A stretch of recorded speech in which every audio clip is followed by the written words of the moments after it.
Бұрын Мирзаян деп аталған бұл қай қала? Жезқазған емес па? Орал, Семей, Шымкент.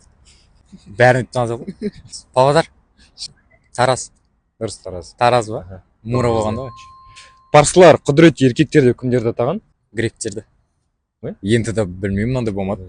Қазақтар қатысы бар ғой? Сақтар. Дұрыс, сақтар. 600 мың адамы, 120 мың әскері, Битян деген астанасы бар мемлекет. Ғондар. Сен бірдеңке айтшы, вариантта айтсай. Қарақтай, Қарахандар. Білмеймін тұрады. Қаңлы. Қаңлы мемлекет. Барлық нүктесі берілген нүктеден бірдей қашықтықта жататын тұйық қисық сызық. Шеңбер. Дұрыс, шеңбер.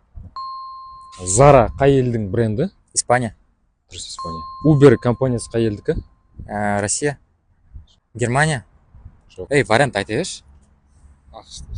ақш. Дұрыс, ақш. Алғашқы қазақстандық ақша, яғни теңге қай жақта басылып шықты? Англия. Қайда? Лондон. Дұрыс, Лондон. Тасман аралы қай елдікі? Австралия. Дұрыс, Австралия. Сан-Марино мемлекеті қай елдің ішінде орналасқан? Италия. Дұрыс, Италия. Ең ұзын шекара қандай елдер арасында? Ресей мен Қытай.